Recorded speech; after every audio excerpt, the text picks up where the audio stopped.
to talk about what he does in the multifamily and real estate investing space.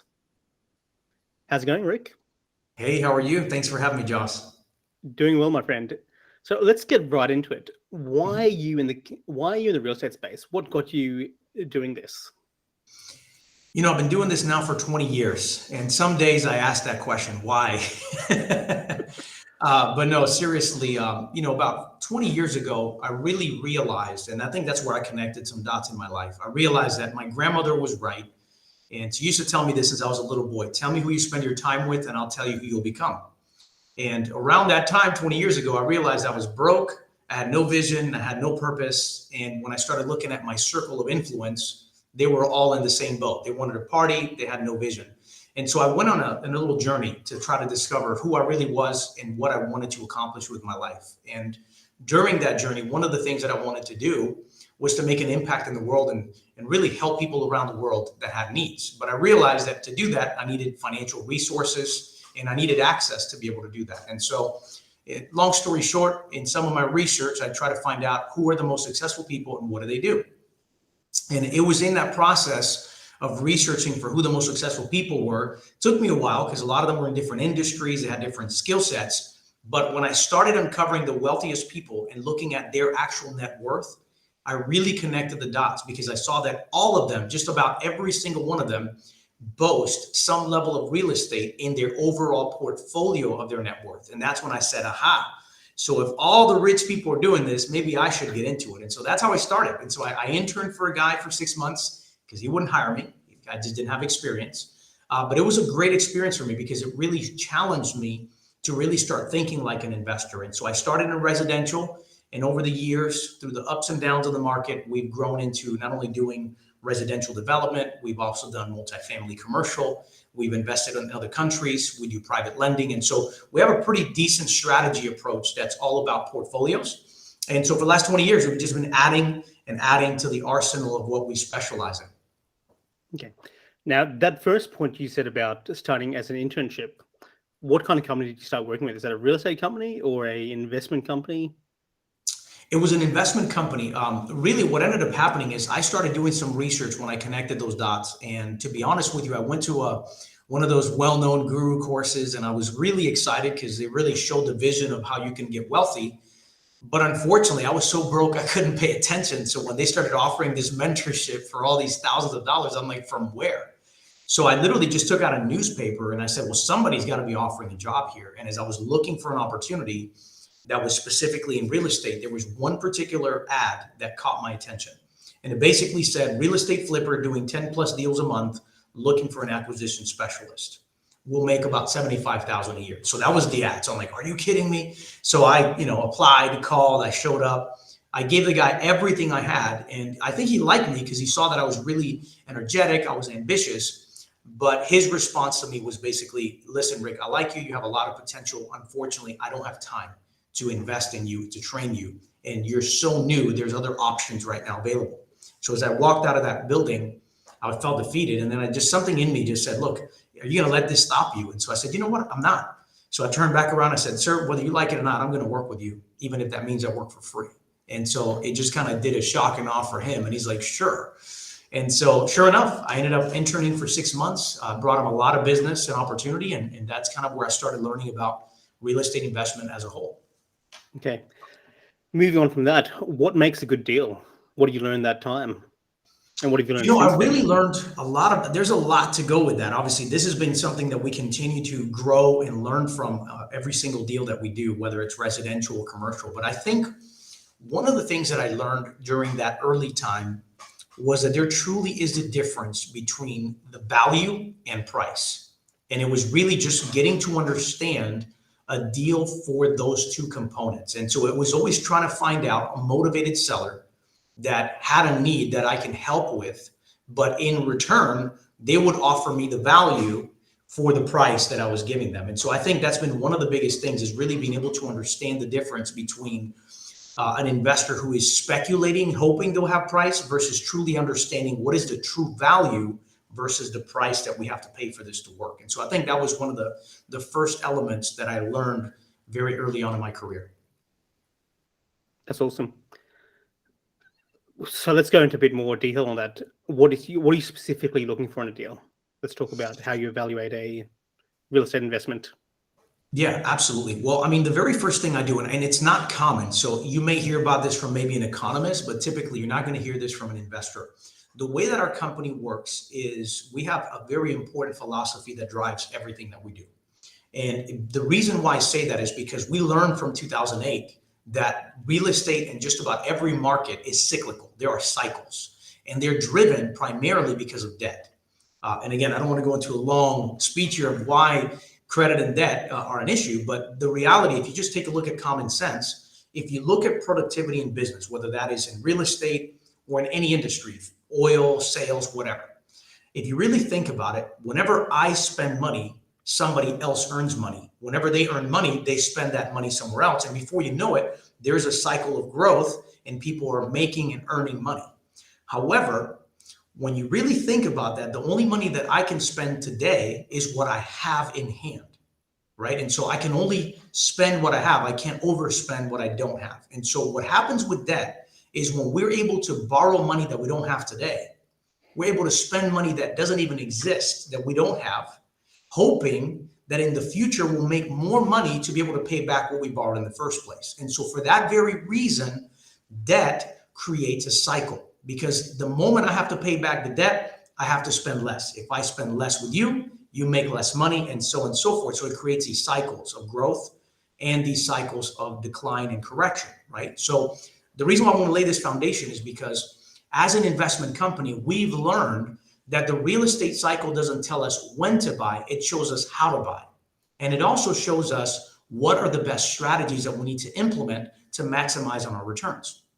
So I'll give you a really quick example. So because right now we're in a growth stage, but a few years ago, we were actually in what is called the absorption stage of the cycle. So there was a lot of property and inventory that was distressed. And so really flipping properties or buying to hold at really high cap rates was the key to building that long-term wealth, right? That included buying distressed multifamily properties, for example. However, in the growth stage, if you really think about it, it's becoming much, much harder to find off-market deals. The properties are just thin on margin. So what we're finding is that, again, the value and price equation comes to the table.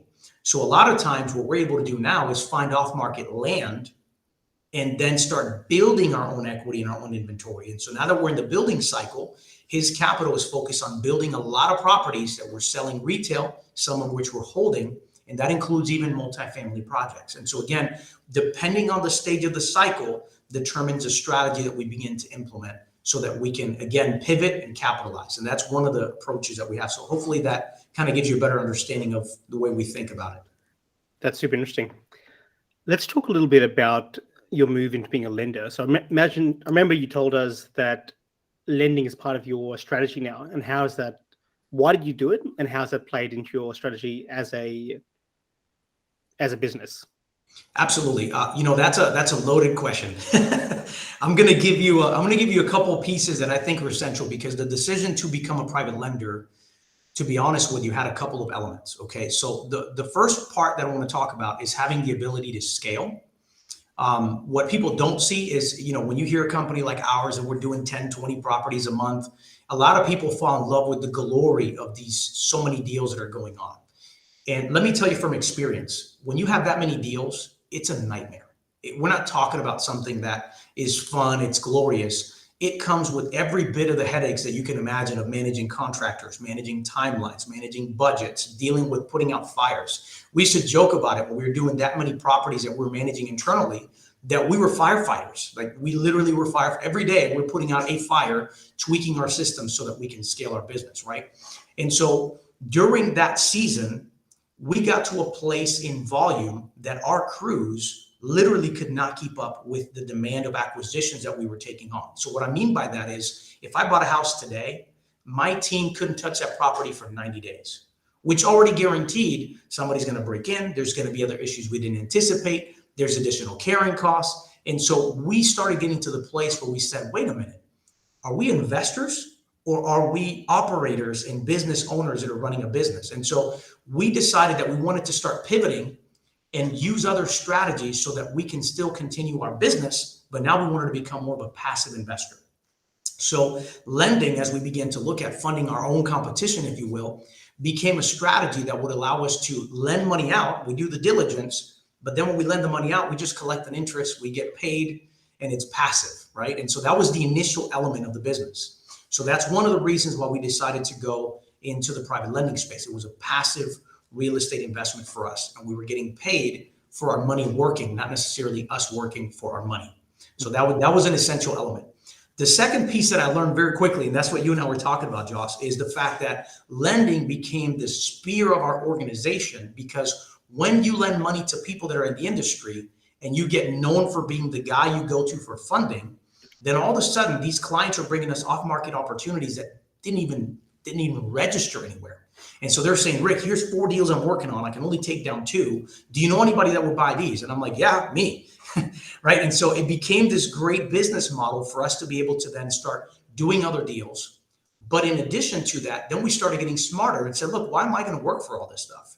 This guy brought me a great deal. He's performed over the last 3-4 deals. Why don't I partner with him and let him do more volume? And now I'm more passive. He's doing what he's good at, and we're all winning. And so again, that was the next element for why we chose lending. It opens the door and it creates some great opportunities for us to build some synergistic partnerships. And then the last piece that I believe is essential, but this didn't really happen as a part of the decision, it was part of during the process of growth, is that we realized and we learned very quickly that there's a reason why on every downtown skyscraper, banks have their brand all over them. And that is having the ability to sell an asset that is completely passive. And what I mean by that is, if you look at Wells Fargo and all those big banks, they fund billions of dollars of loans that are basically collateralized by real estate, and then they securitize and sell it off to a secondary market, and they still remain a partner in the deal collecting interest payments, right? And so it's the best way to do it. You get all your money back, you're still getting paid, so now it's an infinite return, and you do it again. So when we started lending money for ourselves and building some great strategic partnerships, other institutions started calling us saying, whoa, what are you doing? This is really interesting. And before you know it, here we are selling tens of millions of dollars in business on a regular basis to these institutions. We stay on as the partner, collecting a percentage of the yield spread. Now I have the money. Now, why is this important in this particular cycle? Because again, everything I talk about is connected to the cycle, is because during the growth stage, there are some great strategies like what I talked about earlier. But what is the safest investment? If you really think from a bigger perspective, during a growth stage where prices are going up, constantly your risk for that investment goes up. So this is a business that I can scale and do millions and millions and millions of dollars because I'm selling off to those institutions, and it's keeping me liquid. So it lets me scale, remain liquid, so that God forbid if the market crashes, I have the liquidity. But now my institutional partners are the ones calling me saying, hey, 10% of my portfolio is a problem, Rick. Please help me fix it. And now I'm fully connected with all of the deal flow that's coming in. And so that was one of the reasons why we ultimately talked about our lending arm. That's amazing. It really is cool. Rick, I'm seeing a lot of institutions putting money into what looks like low cap rate investments. Could you tell us a little bit about why you think that is?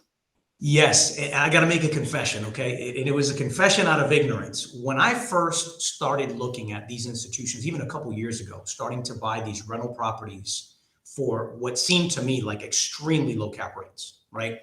And you're starting to see them purchasing turnkey, beautiful 200-300 plus unit apartment complexes at 4 caps. I started judging them, thinking, what? These guys have no idea what they're doing. They got too much money. They don't understand. I have to take that back. And the reason why, and it's a lesson we learned, is because really think about it this way. Wall Street is what we call smart money.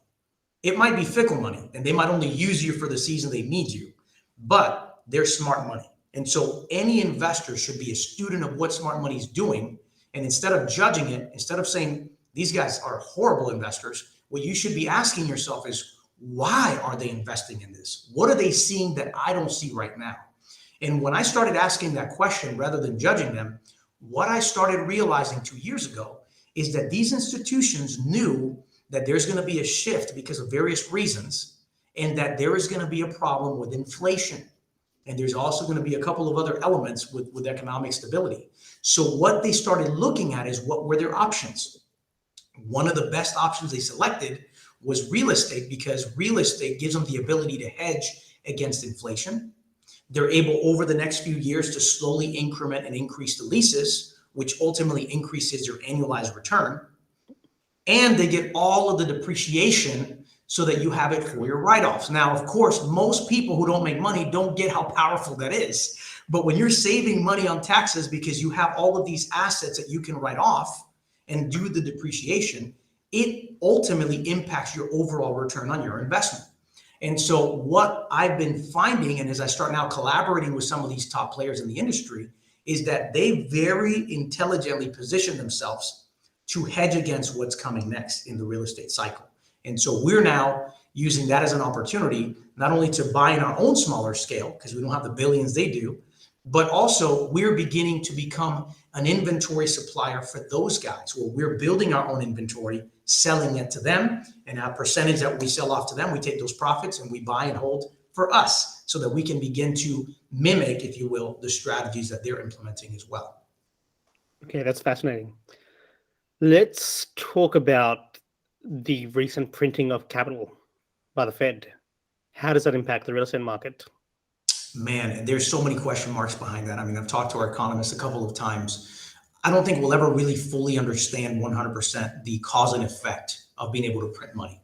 I think however, the fastest way that we can see is that printing money, right, and getting to a place where we are at a point now where we're spending almost the same amount of money that we're spending on our military forces on paying our interest payments. That's scary, right? Because if you think about it, America's credit historically is bad. The only reason why we're looked at as a very strong economy, right, is simply because we have bullets and we have tanks and we have military power. So what happens when America gets to the place where it's spending more money on debt service than on actually strengthening the very thing that gives them their stability? So that's a question mark for a whole nother conversation. But what I can tell you is, because I have studied other hyperinflation in other markets, inflation generally becomes a problem when you've overprinted capital in a country. And so what I've seen that becomes kind of the cure to this is, we know that no matter how we like it, no matter how you slice it, inflation has to kick in order to begin to disseminate that extra paper that just got printed, right? And so that's why you're seeing fuel prices going up drastically, right? You're seeing food, you're seeing all these elements. And this is what's crazy. I don't know, Josh, if you knew this, because I was going through this with my economist, and just recently there was in the headlines that America just reached a 7.75% inflation rate, which is the most in the last 40 years. What they don't tell you, though, is that that's excluding real estate. That's excluding a variety of really critical things that have gone up drastically. So really the overall inflation rate is closer to 15%. And so I'll add something more to that. The CPI is incorrect in regards to their initial calculations. They're constantly messing with the formula to calculate 7.5%. So if you're looking at the original calculations, it's significantly higher. It is significantly higher. But most people don't know that, because they don't realize that our current president team has moved the goalpost for a reason, right? And so again, not that I'm trying to bash people, but I want to be realistic, and investors need to understand this aspect. So I think the very first thing we're going to deal with is inflation. With regards to that, one of the other ways that the government is going to try to respond to that over the next 12 months is, my bet, is they're going to try to increase interest rates, because by increasing some of the interest rates, you start gnawing away at it. I've talked to another economist who basically told me another way is war, Rick. We don't want to be at that point, but that's yet another potential solution, which I hope to God that is not our desperate attempt ultimately. But what I would say for an investor looking at it from a mild perspective, inflation is going to be an issue. Interest rates are going to go up. So the question is, are we positioning ourselves to have tangible assets that will be impacted positively and have passive cash flow coming in that can be adjusted in a short-term basis to keep up with inflation? That's really the topic of discussion. I think investors need to consider. If we're talking about a 15% in terms of real-term inflation, how does it impact your investment strategy? It impacts you substantially, right? I mean, if you really think about it. Investments, rather. Yes, exactly. So what I tell people is obviously you may not have the capital that a massive institution has to hedge against it, right? So either A, you form an alliance with a group like that where Mhm. some of your cash reserves are invested with that type of firm so that you're getting those returns. That's one option. If you're buying actively though, what I would really encourage people to do is consider, hey, try to find off-market distressed assets if you're going to be the active investor buying them. Buy the equity in place because that's going to help hedge with your capital growth. But then make sure that you're doing a good job at managing that property to get a decent cap rate. And over year, make sure that your management team is in place to ensure that every year there is going to be a slight bump up in the rents because that's the only way you're going to be able to keep up with the actual cap rate. So, and that's what I would say. So right now, for example, let's say we're saying 12, 13% is the inflation, right? So if you own an asset that you can depreciate, that's going to drop that down some. Maybe it'll drop it by 3, 4% a year. But then the next way you capitalize on that is then you focus specifically on increasing those rents, even if it's by 5% a year, so that over the next 3 to 5 years, your cap rate is 18, 20% annualized. And then now you're starting to get into the positive positioning of your business. Okay. How are you as a fund helping regular people invest into this kind of assets? That's a really, really good question. So we usually worked on private offerings, and the reality is that's just the way that the system was designed, right? And so the government sees the population, the masses, as people that don't know what they're doing, and so in the effort to protect them, they exclude them from opportunities that are more exclusive to sophisticated people that have a higher net worth. And so up until not too long ago, those really amazing opportunities were only available for the elite, right? The most successful people. Now, what we decided to do is once there was a new law that was put in place regarding the Securities Exchange Commission, we filed for what is called a Reg A Plus offering, which is basically, it took us 17 months. I joke about blood samples because, I mean, my goodness, it was a due diligence process for sure. But after 17 months, they approved our company to offer an investment approach that can go public, and the investors coming in can come in literally from all walks of life. They don't have to be accredited, and they can even start with as little as $5,000. So that's been one of the ways that we've tried to kind of create a bridge between the everyday investor and an institutional type of investment strategy so that these guys can jump on board with us and we can do investments of all kinds, from lending, construction, and even doing what we call our club deals with even larger institutions. And so this is a way that we bridge the gap. So is this similar to what guys like Grant Cardone from Cardone Capital are doing? It's a similar vehicle. I would say the approach is a little bit different. And again, not that I want to bash anyone, but just to kind of give you an example. Let's get into that. What is the difference between what you guys are doing and what they're doing? Right. So let me give you a picture. So because I think that'll help a lot of people. So when you take a look at these Reg A offerings, you really have a couple of options. You can use this equity money, if you will, from these partners and investors from all walks of life to partner with you on a specific deal. Or you can build a portfolio of investments, right? And so to give you an example, there's several guys like Cardone out there, by the way, that are putting these Reg A offerings. But when you take a look at the offering, what they're basically doing is you're raising $50 million from these investors from everyday investments, right? From all over the world, because they're influential. They take that $50 million and that becomes the down payment and the carrying cost for a much even bigger loan, for $150 million loan for them to buy this 300, 400 unit apartment complex that is being purchased at almost retail.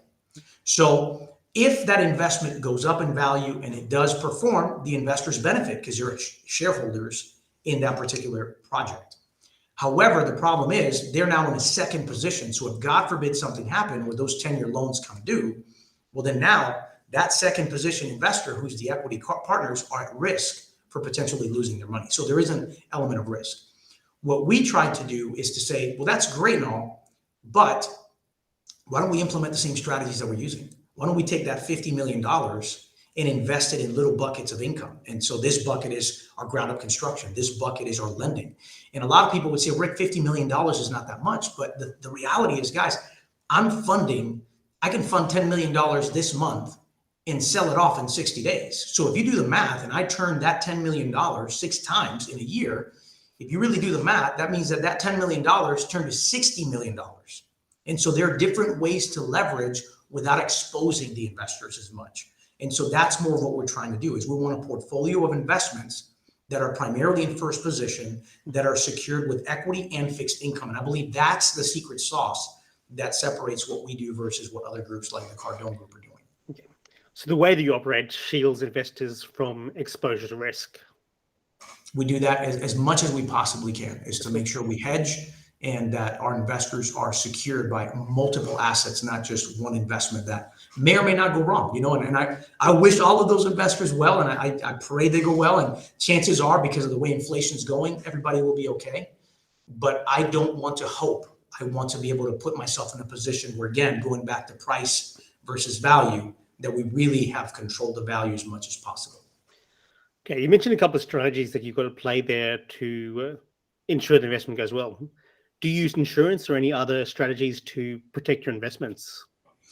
So we do have a variety of investments, but everything is tied to real estate. So aside from insuring our assets with hazard insurance, title insurance, one of our secret strategies that we're slowly adding more and more of is what we call our club deals. And so what club deals really are is these exclusive private REITs that aren't even traded publicly. And there's these partnerships between some of the top hedge funds that are putting together a project. Let me give you an example if that's okay. Okay. So currently we're working on a project that we've invested in. It's in Henderson, Nevada. We are building 336 units, and it's obviously a fully green project. So it's supposed to be a staple of the new level of building in today's market. We started this now, I think it was June 30th or so of 2020. And based on this particular investment, this became a group of different institutional partners coming together to build this incredible project. In fact, I think when you combine all of the actual partners, they all are managing well over $1.9 billion in assets. So it's a very strong group of people coming together to finance and partner on this deal. Now, when you look at the total project cost, so if you look at the total cost is like $80 million. In fact, I think it's like $79,707,000 and change. The total equity is $17.4 million. That's the equity side. The rest is creating debt, right? Or bridge debt from these same institutions that are partnered up. And so what we're able to do in a situation like that is when you have a personal guarantor in that partnership that is worth a couple $1 billion, there's a much higher level of security. And when you're building a project from scratch like this, we're projecting to get a cap rate of 10% from what we're building.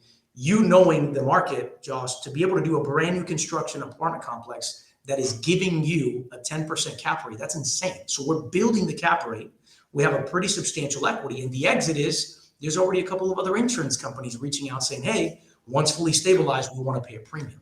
And so those are kind of deals that we call them our insulation projects. They're completely passive.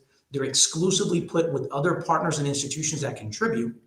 And ultimately, it creates an additional layer of protection for our investment because we know that we have a really solid asset with really solid partners, and that hedges the additional investments that we have. Okay, Rick, this has been great. Where can people learn more about the family deal? And if they want to contact you directly, where can they go? Absolutely. So what I would recommend, if people go to hiscapitalgroup.com, that's our main website. There's a lot of stuff there that we talk about, but there's going to be a specific link that talks about learn about our education. I think most people just need to fully understand what they're getting into. I think one of my favorite quotes came from Warren Buffett, that he says basically that he will never invest in something he doesn't understand.